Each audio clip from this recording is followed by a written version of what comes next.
Welcome to Seeing This. I'm Mike Ornelas, and today I'm beyond thrilled to be joined by director-writer Sook-Yin Lee, whose film, Paying for It, is an adaptation of the graphic novel by Chester Brown with the same title and explores the crossroads of non-typical relationships, friendships, and sex work in a fun, accessible, and surprisingly relatable way. Sook-Yin, welcome to the show. Hey, Mike, thanks for having me on. Absolutely. Congratulations on the film. What a journey this must have been over the course of the past almost 30 years now from Yeah. when you and Chester first were dating to now the film making its premiere at TIFF 2024. What was that like to finally see after all these years your project on the big screen in Toronto in front of your hometown? Wow, I'm just so pleased with how everything turned out. It was a lot of work and a huge journey, life living. Um, you know, I somebody's very I love what Desert Island Comics Gabe Fowler was writing about Chester and I, Mm, and he said something like life is art and art is their life. mm-hmm, mm-hmm. There's a kind of synonymous relationship there. So when I think back, there was a lot of problem solving. I noticed that you have the graphic novel, the I movie do. version of Paying for It on your wall. That's so amazing. Yeah, funny enough, I had gotten it before, even knowing that it was a film. It just caught my eye at a local comic shop and That's incredible. found it fascinating. Yeah. Yeah, so to answer your question, after a long and arduous journey of living, Hmm. and confounded by ebbs and turns and challenges as life is, finally when it was right on the page after wrestling the damn page for years, then my producers were like, "Okay, great. Yeah, 19 days to shoot it." I'm like, "Oh God, Wow. What a so timeline. fast." What a I timeline. you know, I spent years, right? And now let's go. And having to galvanize the efforts of my community and, once again, lean into artists are solvers, Mhm. figuring it out with what can I do within a budget? How am I going to shoot it? How am I going to do all those things? And then, yeah, galvanizing so many allies and friends together to make this movie with me. And just so pleased with how it turned out. Every step of the way has been deeply considered, and a lot of effort and thinking has gone into every aspect of the film, from the writing to the production to the editing to how to do this, how to get it out there the best I can. And I'm just so proud of everyone. I'm so happy with the end result. I'm thrilled. I was always so worried that Chester wouldn't like it, and he Mm, loves it. love that. I showed him the rough cut, and that's for filmmakers to see the rough cut, the assembly edit is just what the editor's throwing together as you're shooting and you come to it, you're like, "Ah, Yeah, this is right. the worst." And I showed that a bit of to Chester reluctantly, and he was like, "I love it." And I was like, "Okay, I have depended on you for years to be a great critic. Now you're disqualified How because you like funny. the assembly edit." Right. Um, so yeah, I'm just so pleased. I never grow tired of seeing the movie because I look on the screen and I see the incredible work of my peers. And so very, very pleased with it. Just to provide a little context for folks who maybe aren't too familiar with the story, this is a very personal story about essentially you and Chester and kind of the dynamic and evolution of your relationship and it becoming an open relationship and then him exploring sex workers as a form of intimacy. And I'm curious what that collaboration process was like between when he wrote the graphic novel to you putting together your script. How did you navigate stitching together a story that has your own voice but still complements Chester's original text? Yeah, I mean, I was a huge Chester Brown fan. I loved his work before I loved him and even knew him. So I was a touring musician. I'm from Vancouver. We played Toronto. We met, Chester and I met, fell in love. He ended up moving back to Vancouver with me. And then I got a job at Much Music back in Toronto to be a VJ on Much Music, which is like Canada's MTV, Sure. a very extroverted role. Suddenly I'm like jettisoned in the steel eyeball of a camera, talking to celebrities and interviewing bands and going to shows and playing concerts myself. And Chester's a much more sort of nerdy, introverted guy. And I'd drag him out to a concert and he'd be like in the corner reading a book. And so, you know, I started to develop a crush on somebody, and I didn't want to cheat on Chester because he was like my family and I loved him very much. I didn't want to end the relationship. And as you're saying, a lot of people, young people, were having open relationships at the time. So I proposed the idea of opening up our relationship, and Chester was like, he's a freedom loving guy, and he also deeply respects the freedom of others. And he could recognize that it was something I wanted to pursue, and he said, let's give it a whirl. So I perilously dated, and he was celibate for too long until it was unsustainable. He had no ability to flirt, nor did he want a relationship. So he ended up exploring paying for sex in the late 90s in Toronto.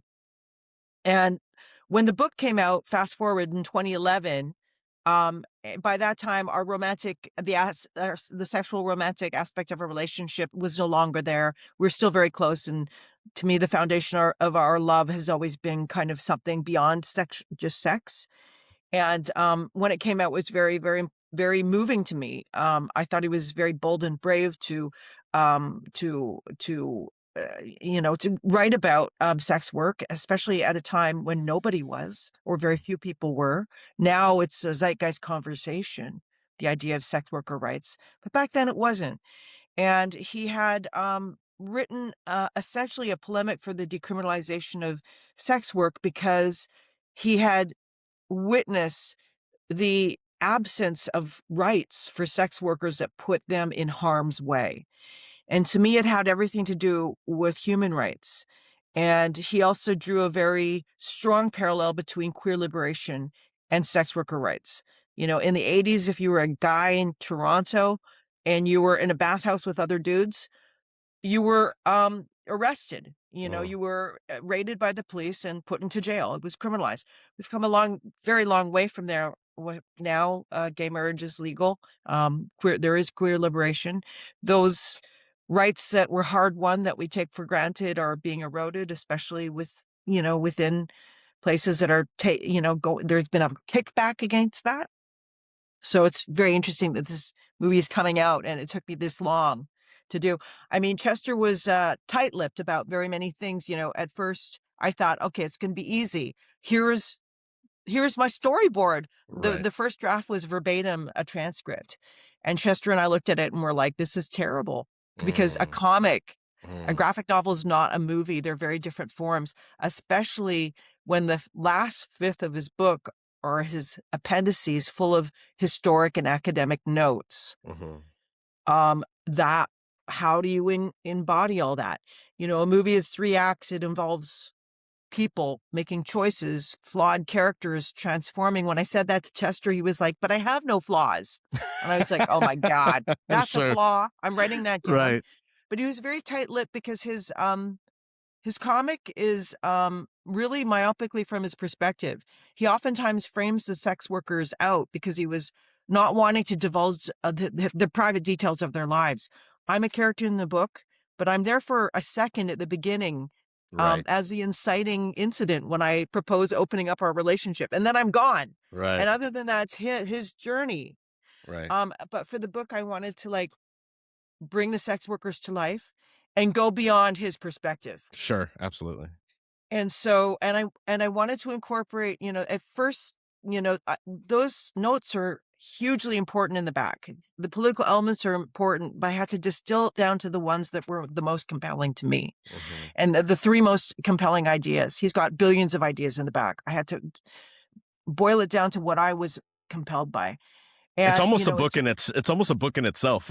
it It's is. fascinating. It's fascinating. It's amazing. I mean, Chester and I are very different artists. He's pragmatic, logical. He has a distance. He's very funny, but he's very cool. Whereas I'm very warm and hot-headed and emotional. And this is kind of like a double act of portraiture. I support how he sees himself in his book, But then, after I'm telling you, hundreds of iterations of the script, including one where I incorporated all those notes with him on a podium, Sure. didactically Right. preaching. Right. It was cute, but it didn't really work. It would have worked if I was like Jean-Luc Godard, French New Wave in the 60s, but not Right. this. Not now. And it wasn't until I noticed that he had seen a sex worker on my birthday reading Paying for It Again. I was like, that pang of jealousy came Oh, up. wow. Interesting. And then I was like, huh, that was interesting. Cause like one of the compelling ideas that I had that I drew from Chester's book was the idea of questioning possessive romantic monogamy. The I the kind of love that most of us have, the monogamous, like, I love you, you love me, I have sex with you, you only have sex with me, I only have sex with you till death do us part, or we Right. divorce, Right. right? He questions whether or not that is a loving mode and wonders if unconditional love is more loving. That idea of supporting your love with what they wish, provided they don't hurt themselves or hurt others, Right. you Right. know. But that is a very challenging and difficult kind of love to attain because we are all also fearful and are also possessive.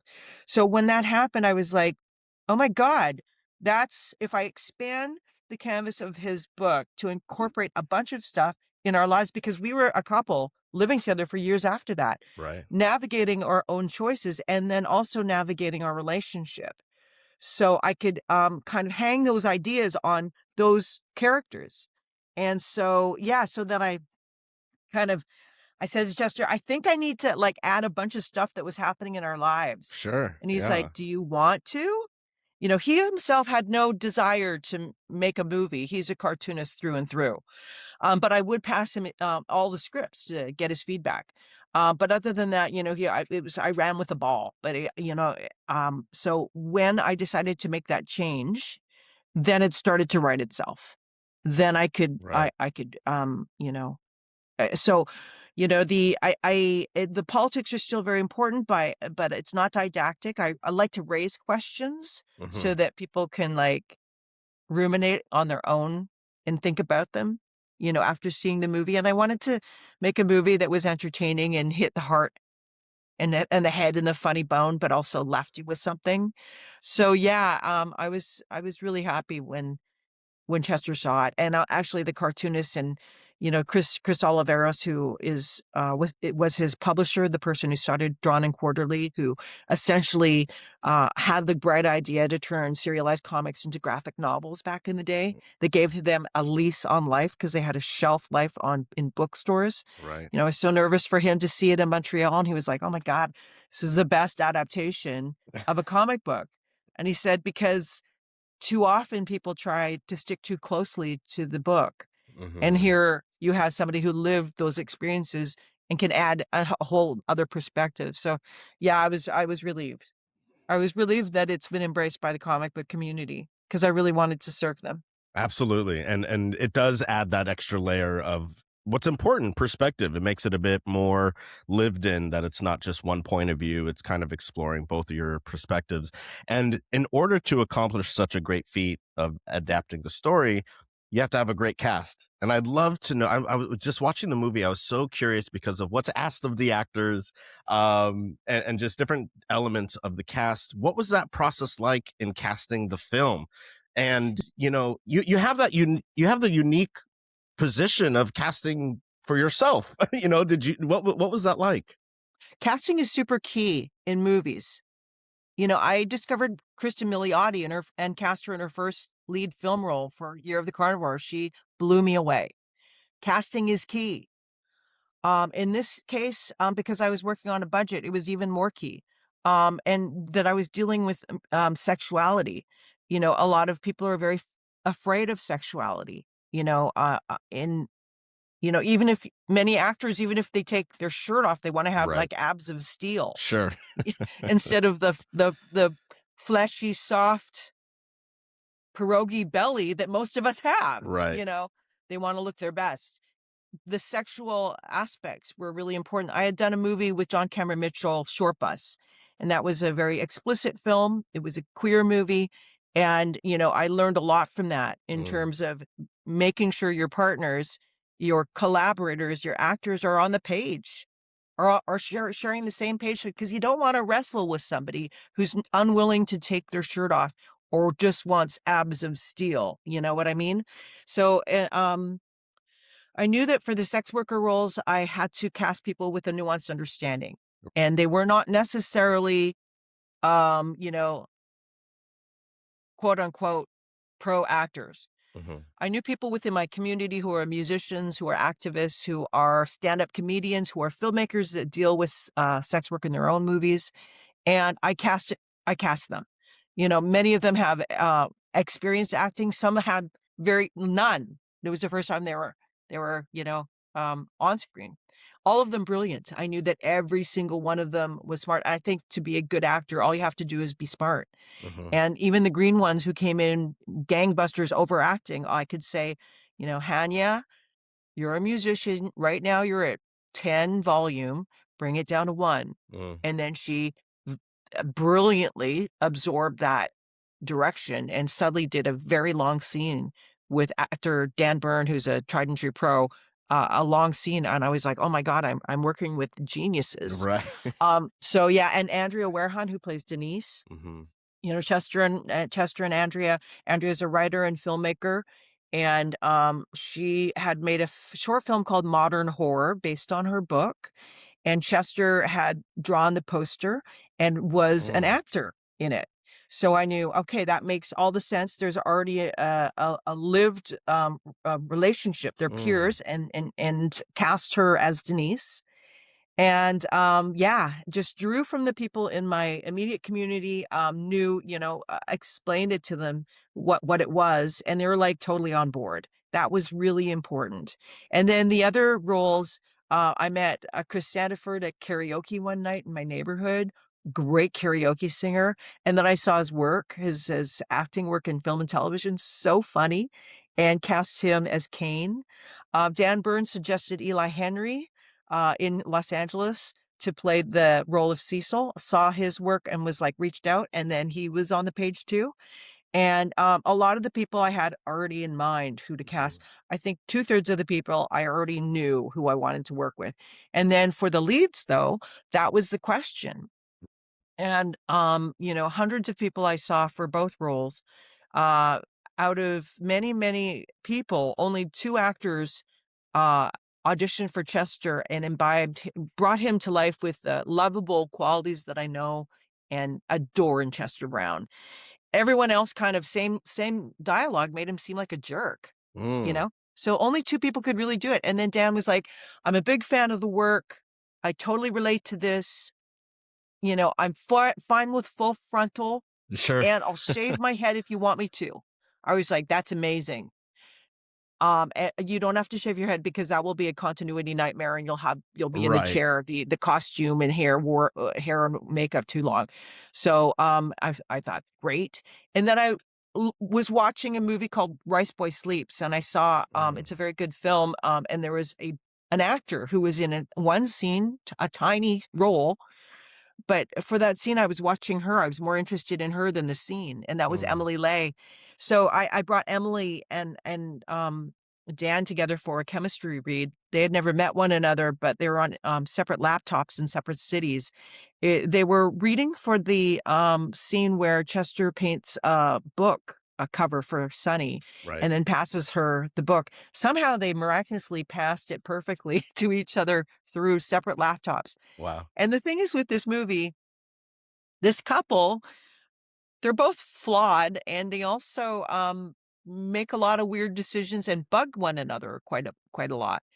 But there is a foundation of love between them that is imperative, and what Emily and Dan embodied was funny and real and full of care. And when I saw that, I was like, "Oh god, thank God. That's the main ingredient in the film that makes it work." And so I said, would you make this movie with me?"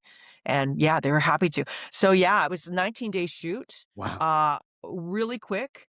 I was on a limited budget, so I cast the locations as you would a documentary or as you would an actor. I shot in my house where I'm talking to you now. It's an 11-foot wide turn of the century, 1800s row house.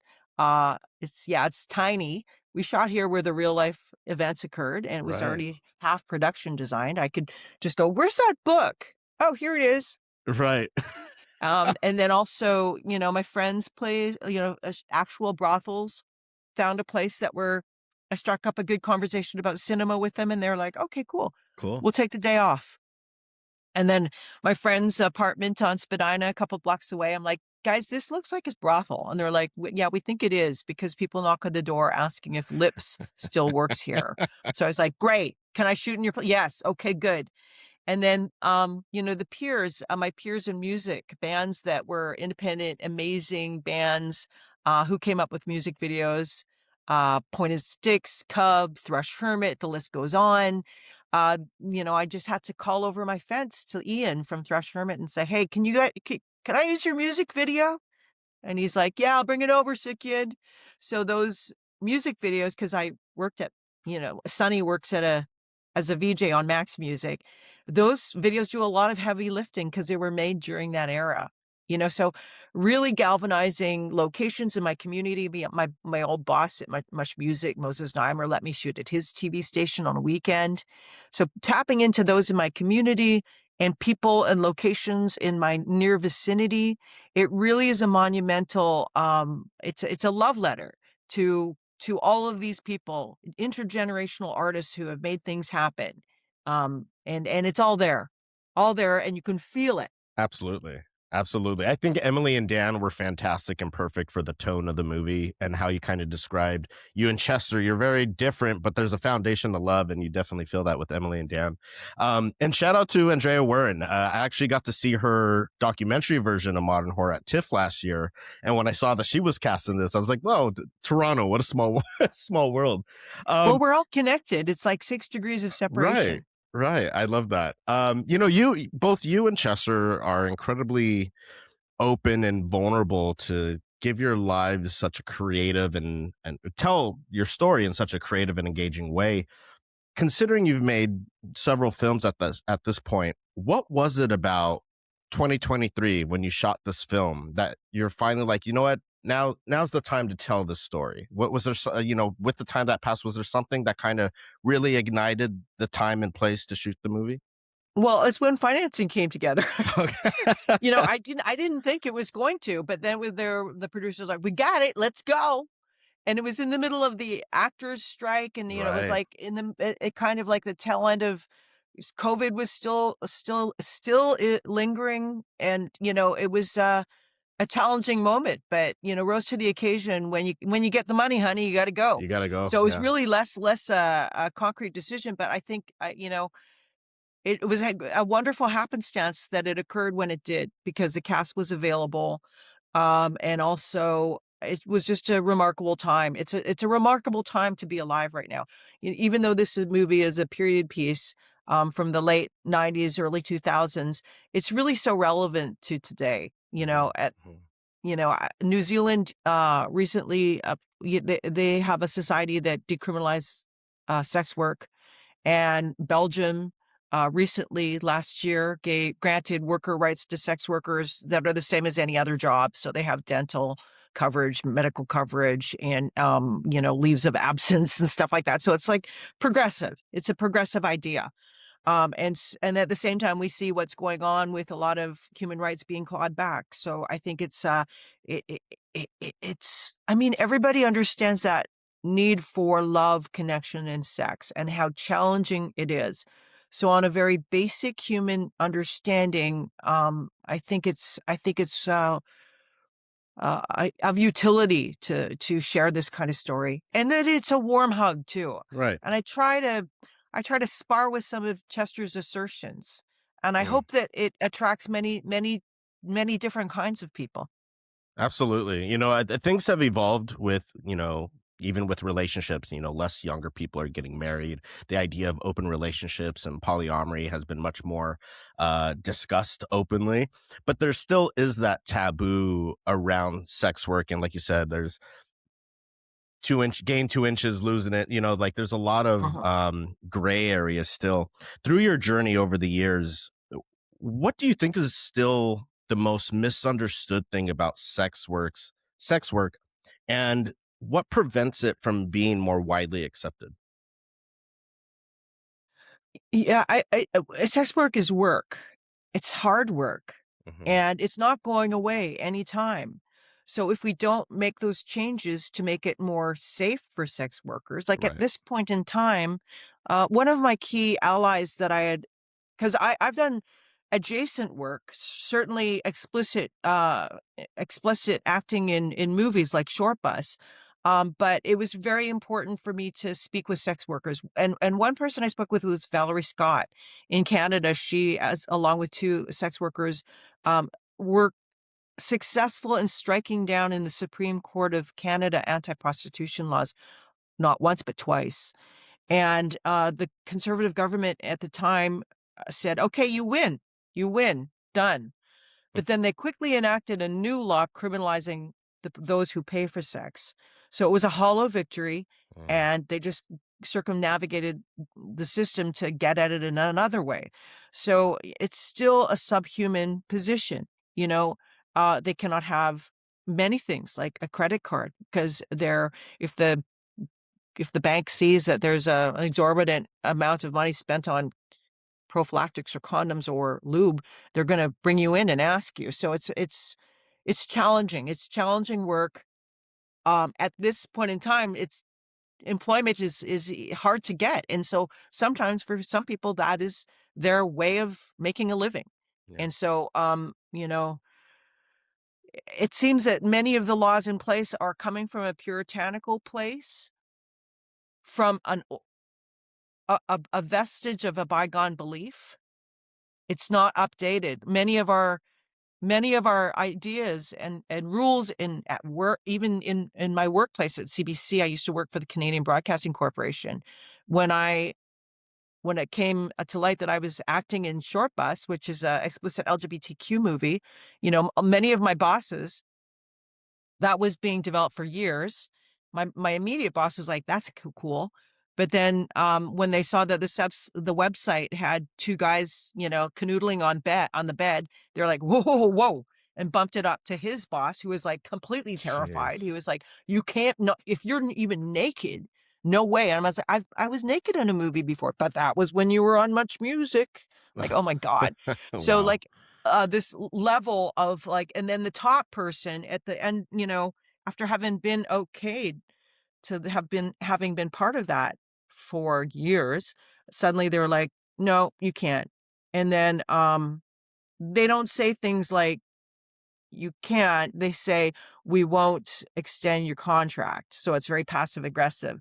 So Doug Copeland heard about this. It was like before we broke for Christmas, and he was like, "Obviously, they have no idea who John Cameron Mitchell is. He's a, like, Oscar-nominated filmmaker. He does great work, so we're gonna get, like, letters of support for you." And suddenly it was like Francis Coppola, Julianne Moore, Moby, every single great, Yeah. creator from America and Canada coming to bat for us. And CBC, their fear was one of their own hosts, the audience couldn't abide to me being in this movie. It would be an affront to them. And when that came out, the affront was that CBC was trying to control me. And they were like, "Let her do what she does on her time off." And it became a workers' rights conversation. It went beyond just me being in a movie.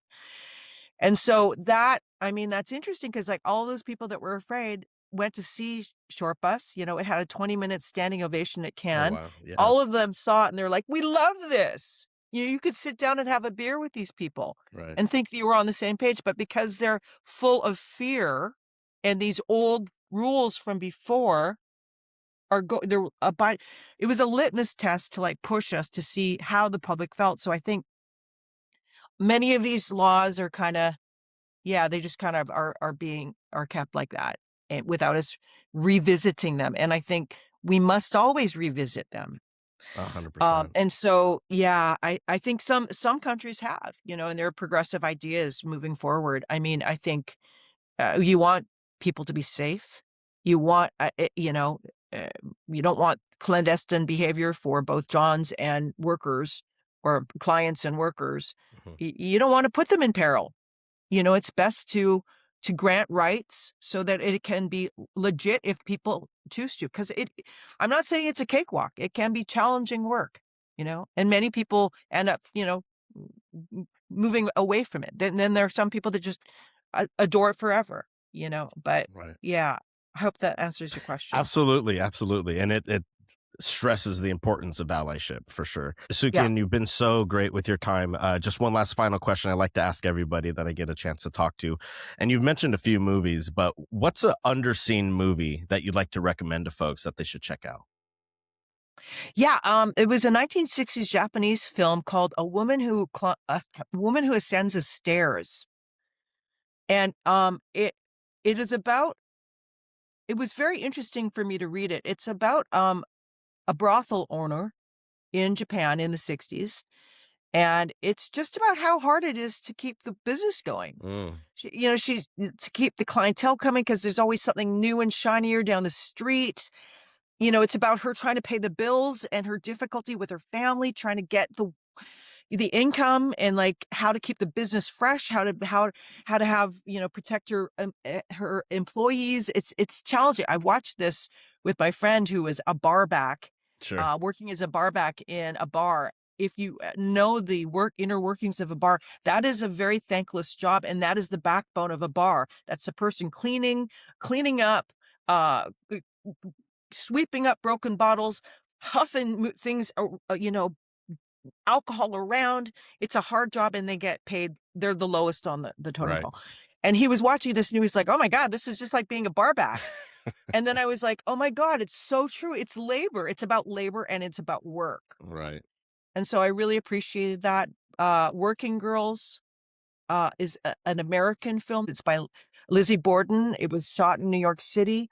It's an amazing, work as well about that is a portrait of what it is to be a worker in a brothel in New York City, and it has everything to do with, yeah, day in, day out, waiting around. It's not sensationalized, glamorized, but it is a real portrait, and you kinda get a sense of it, and it's feminist, and it's wonderful.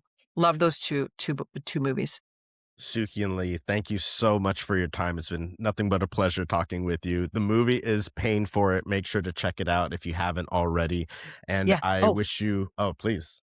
may I yeah, so I'm so excited to bring it to the United States. I've spent the last year bringing it around the world, across Canada, to Europe, Argentina, a few, festivals in the United States. We ended up getting, distribution, which is a miracle, Love it. and we're bringing it to New York City. It's at Quad Cinema, January 30th, 31st, February 1st and 3rd. We have excellent Q&As, moderators. John Lee, who does a lot of Adult Swim comedies, and he directed the Pee Wee Herman film.